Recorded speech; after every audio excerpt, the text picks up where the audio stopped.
Good morning, सुप्रभात, केम छो, सलाम। उम्मीद है आप सब लोग बेहतर होंगे, अपना ध्यान रख रहे होंगे। कल दशहरा खत्म होने के साथ फेस्टिव टाइम ये वाला ओवर हुआ। अब 15 दिन के बाद फिर दिवाली का माहौल बनेगा। मतलब अगले 15 डेज आपको अब जमकर पढ़ना है। कि जो बच्चे हैं, पढ़ने वाले बच्चे, उनके लिए मैं बात कह रहा हूँ मैं, क्योंकि क्या होता है कि ये जो समय होता है, इस समय खूब सारे एक के बाद एक के बाद एक फेस्टिवल आते हैं, और फेस्टिवल में जो है वो सबका मन करता है सेलिब्रेट करने का। मैं काफ़ी दिन से, मतलब जो है, ये जो जितने फेस्टिवल होते हैं मैं बहुत व्यस्त रहा करता था, तो मैंने कई सारे इवेंट देखे नहीं। तो लेकिन अभी जैसे भारती ने बोला कि चलो जो है दशहरे के दिन की, चलो जो बंगाली दुर्गा जी की पूजा होती है यहाँ पे हमारे पास में, साउथ मुंबई में एक तेजपाल ऑडिटोरियम है। वहाँ पर जो है वो बड़ा सा दुर्गा जी का वो एक का वहाँ पे वो झांकी लगाए होते हैं वो लोग, और वहाँ पे पूजा होती है। कि वो जो आजकल वो एक पता नहीं, मुझे लगता है कि एक मूवी आई थी, मैंने शायद नेटफ्लिक्स पे देखी है, कहाँ देखी है, रॉकी और रानी की प्रेम कहानी। उसमें भी वो जो है वो अपना सिंदूर खेला दिखाते हैं। तो भारती ने बोला कि मैं तो जाती हूँ हर साल, तुम चलोगे साथ क्या? तो मैं गया कल देखने।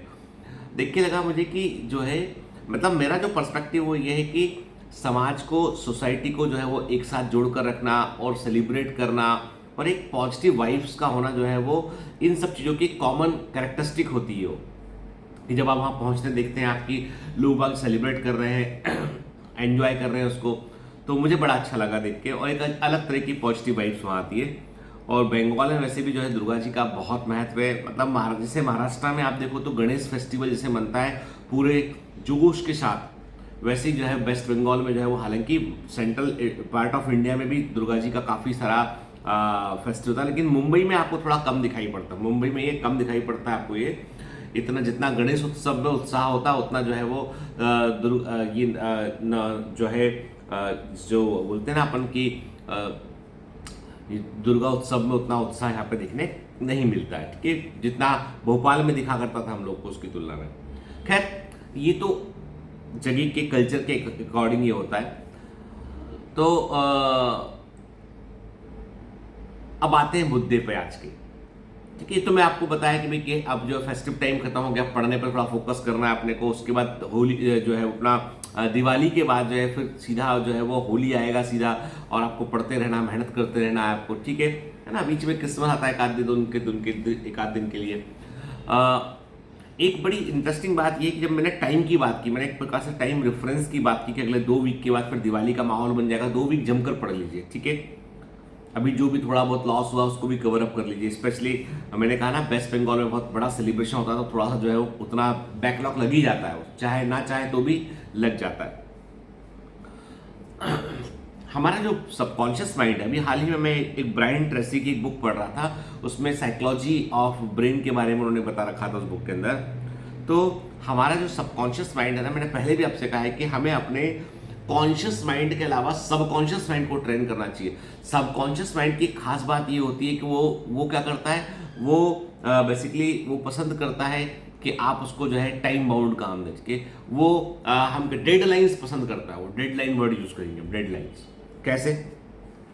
कभी आपने गौर किया है, जब आप 11th 12th के एग्जाम या 10th के एग्जाम के लिए पढ़ रहे थे आप, तो एग्जाम के आने के 15 दिन पहले आपने जो पढ़ाई की, वो पढ़ाई आप पूरे साल भर नहीं कर पाए उतनी जितने इंटेंसिटी के साथ अपने अगले 15 दिन में एग्जाम के ठीक पहले आपने पढ़कर तैयारी कर ली और आपने अच्छे नंबर ले आए, उतना आप साल भर नहीं कर पाए थे। जो एग्जाम के पास आने पर जो आपकी कैपेसिटी बढ़ जाती है, जो ब्रेन की रिटेन क्षमता, जो आप जूझ जाते हैं एकदम से कि भाई अच्छा करना है मुझे, वो आपको के साल भर वो फीलिंग नहीं आती आपको।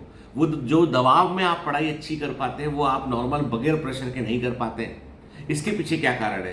तो साइकोलॉजी, ब्रेन की साइकोलॉजी को स्टडी करें, साइकोलॉजिकल बिहेवियर को हमारे, तो वो कहता है कि हमारा सबकॉन्शियस माइंड जो है ना, वो डेडलाइन पसंद करता है। उसे एक समय सीमा पसंद होती है। आपने एक समय सीमा में बांध दिया उसको, गोल तय कर दिए हैं और आप काम करना शुरू कर दो, वो अपना काम शुरू कर देता है। मशीन के समान है कि आपने तय कर लिया है कि 5 मई को मेरा एग्जाम होगा नीट का, और मैं इसमें अच्छा स्कोर करूंगा, मैं जो है वो इस रैंक के आसपास मेरी रैंक होना चाहिए।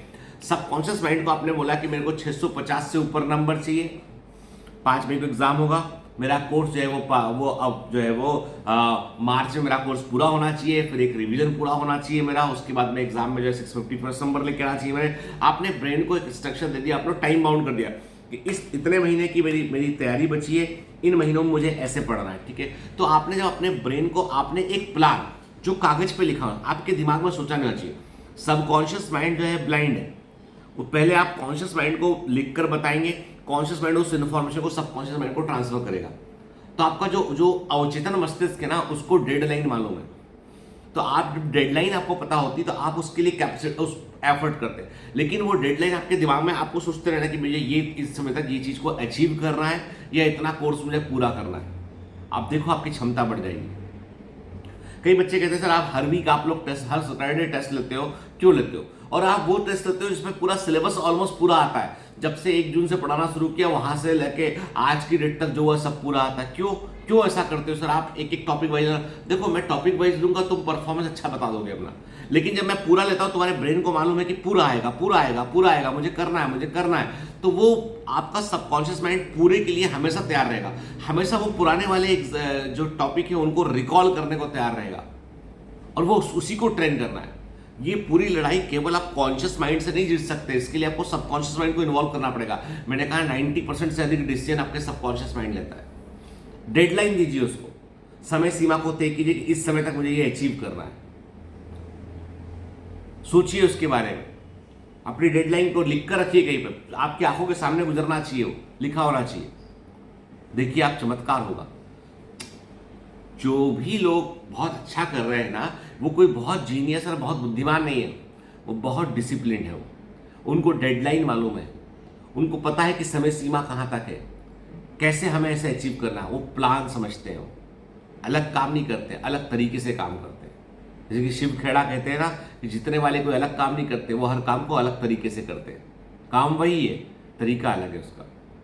चलिए अपने सबकॉन्शियस माइंड को डेडलाइन दीजिए और उसके अकॉर्डिंग पढ़ाई कीजिए। जो भी आपको अचीव करना जिंदगी में, एक लाइन तय कीजिए उसको कि मुझे ये इस समय तक अचीव करना है। मुझे चाहे पढ़ाई की बात हो, चाहे आपके करियर की बात हो, व्यवसाय की बात हो, डेडलाइन दीजिएगा उसको कि भाई ये काम इस समय तक, सीमा तक मुझे पूरा करना है।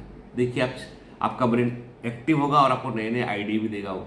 चलिए have a great day, all the best, bye bye.